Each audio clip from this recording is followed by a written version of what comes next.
پہلے تو میں نے مسلمانوں کے اخلاق سنے تھے، اب تو میں نے دیکھ بھی لیے۔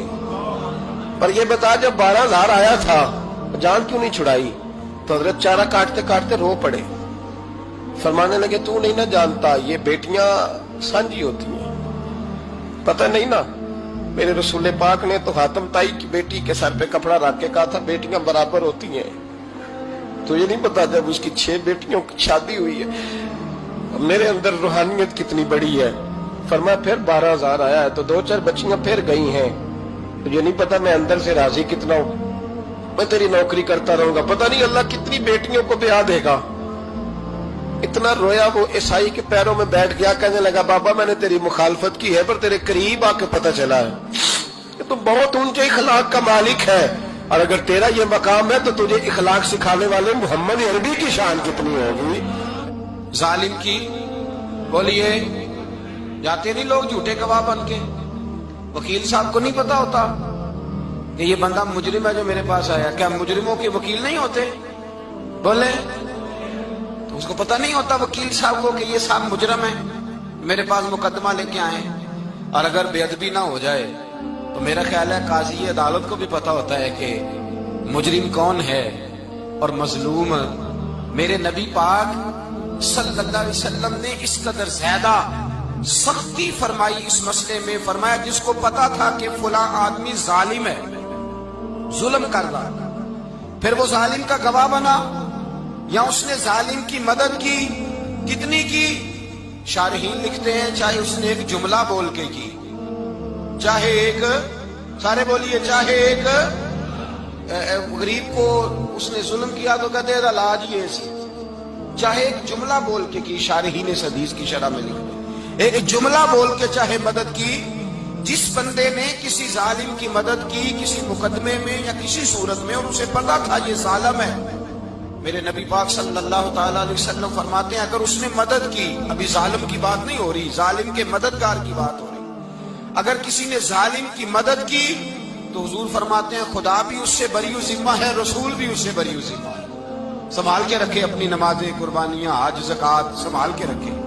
اگر ظالموں کا مددگار ہے، الیکشن آ لینے دے، آپ کو نظر آ جائے گا کون کون ظالموں کا مددگار ہے، نظر آ جائے گا۔ اپنی جیب سے لوگ پیسے دے کے ظالموں کی مدد کریں گے، ان کے فلیکس چھپوائیں گے، بورڈ لگوائیں گے، جیبوں سے پیسے دیں گے۔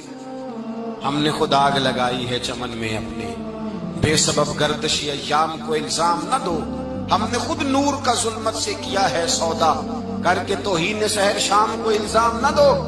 ظالموں کے مددگار میدان میں آ گئے، یہ چھوٹا لفظ نہیں، میرے حبیب پاک صلی اللہ علیہ وسلم نے فرمایا جو ظالم کا مددگار ہے سن لے جو سجن کے ساتھ کچہری جاتا ہے، وہ یاد رکھے جو دوست کا گواہ بنتا ہے، وہ یاد رکھے جو کہتا ہے میں مانگی گیا تھا، مجھے بلایا گیا تھا قبضہ چھڑانے کے لیے کسی غریب بیوہ کی جائیداد پہ، وہ سن لے تو مدد کر کے نہیں آیا، تو خدا کے ذمے سے نکل گیا۔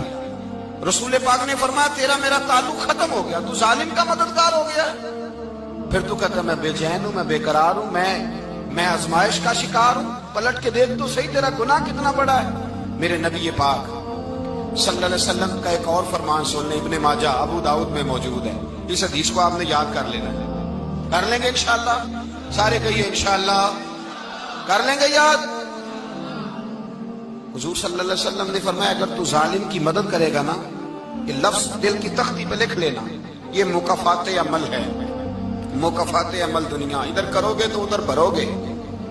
فرمایا اگر تو کسی ظالم کی مدد کرے گا، سن لے حضور کا فرمان ہے، اگر تو ابن ماجہ ابو داؤد صحاح میں موجود ہے، فرمایا اگر تو کسی ظالم کی مدد کرے گا تو رب تعالیٰ مرنے سے پہلے تیرے اوپر بھی ظالم کو مسلط کر دے گا، تیرے اوپر بھی ایک دفعہ ظلم ضرور ہوگا اگر تو ظالم کی، وہ کسی صورت میں بھی ہو سکتا ہے، کسی صورت میں تیرا بیٹا ہی اٹھ کے ظلم کر دے گا، تو الجھ جائے گا، کسی نہ کسی جگہ تیرے لیے تباہی کا سامان ہوگا، تیرے اوپر ظلم ہوگا، اس لیے کہ تو ظالموں کا مددگار ہے۔ چاہیے یہ تھا کہ تو مظلوم کی مدد کرتا، انسانی ایمانی یقین کا فریضہ سر انجام دیتا، تو ظالموں کا مددگار ہو گیا۔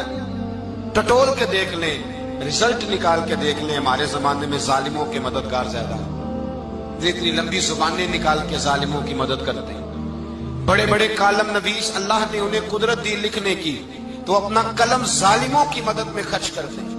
وہ لوگ جن کو اللہ تبارک و تعالیٰ نے قدرت دی، ہمت دی، طاقت دی، کچھ لوگ ان کے حلقہ احباب میں، وہ اپنے لوگوں کو استعمال کر کے ظالموں کی مدد کرتے ہیں، ظالموں کی مدد کرتے ہیں۔ میرے نبی کریم سید عالم نور مجسم صلی اللہ علیہ وسلم نے فرمایا، اگر تو نے ظالم کی مدد کی تو جب تک تو توبہ نہیں کرے گا رب تجھ سے ناراض ہی رہے گا۔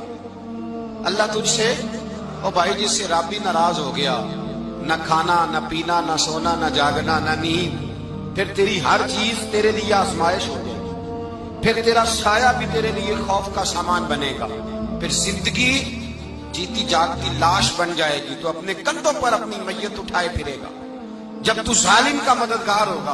اور نبی پاک صلی اللہ علیہ وسلم نے فرمایا، ظالموں کا مددگار بھی ظالم ہوتا ہے، ظالموں کا مددگار بھی، سارے بولے، ظالموں کا مددگار بھی نہیں، کو نہیں، آپ سارے نہیں بولے، ایک دفعہ بولے، ظالموں کا مددگار بھی، پکی بات ہے، ظالموں کا مددگار بھی۔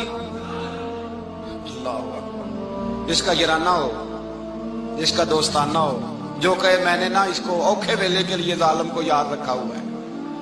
کبھی مشکل پر رکھے نہیں ہوئے لوگوں نے ظالم دوست، کہتے میں نے رکھے ہوئے ہیں، بلکہ ہمارے دیہات میں تو کہتے ہیں میں نے بازو بنائے ہوئے ہیں۔ کس کو بازو بنا لیا؟ ظالم بھی کبھی بازو ہوتا ہے، جو ظلم کی تلوار لیے میدان میں کھڑا ہے۔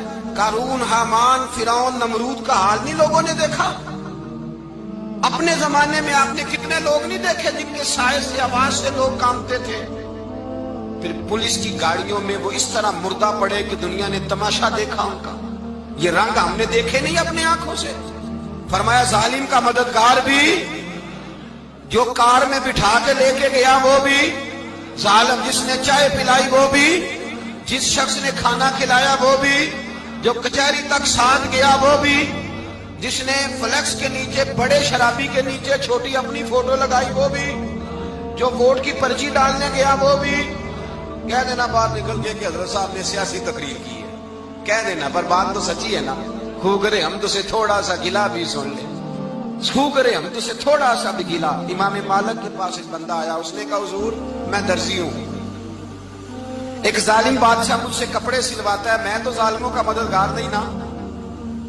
ایک ظالم بادشاہ مجھ سے، حضور میں تو مددگار نہیں نا ظالموں کا، جو فرمایا ظالموں کا مددگار بھی ظالم ہوتا ہے، تو کپڑے لے کے آتا ہے میں سی کے دے دیتا ہوں، ذمہ داری نہیں سمجھی۔ یہ ایک آدمی دکاندار ہے، اس سے کوئی بندہ چیز خریدنے آئے گا تو تھوڑی کہے گا میں نے نہیں دینی، تو دے گا۔ کوئی بندہ اگر کسی شخص سے کوئی کام کہتا ہے جو اس کی فیلڈ ہے، اس کا شعبہ ہے، اس کا معاش کا وہ سلسلہ ہے، کہتے ہیں یا رسول اللہ صلی اللہ علیہ وسلم ظالموں کا مددگار بھی ظالم، حضور نے فرما دیا۔ تو امام مالک سے بندے نے مسئلہ پوچھا، دل کی تختی پہ لکھنے والی باتیں ہیں، کہا حضور میں درزی ہوں، ظالم کپڑے سلواتے ہیں، میں تو مددگار نہیں نا۔ امام صاحب کہنے لگے نہیں، مددگار تو وہ ہوگا جو تجھے سوئی دھاگا فراہم کرے گا، تو پورے کپڑے سی کے دیتا ہے، تو خود بہت بڑا ظالم ہے، تو پورے سوٹ سی کے دیتا ہے، تو بہت بڑا ظالم خود ہے۔ مددگار تو وہ ہوگا جو تجھے دھاگا دے گا، جو تجھے بٹن دے گا، جو تجھے نلکی دے گا۔ جو ظالم سے اتنی نفرت ظلم کر کے بنتا ہے، یہاں تو ہمارے زمانے میں ہیرو بن جاتے ہیں لوگ، ظالم ہیرو ہے، لوگ اس سے ڈرتے پھرتے ہیں، گھومتے پھرتے ہیں، اور بہت سارے کم مزاج لوگ اس کے پیچھے ہاتھ باندھ کے پھرتے ہیں۔ ظالموں کی مدد کرنا، ظالموں کے ساتھ رہنا، یہ ظلم ہے، ظلم، یہ زیادتی ہے۔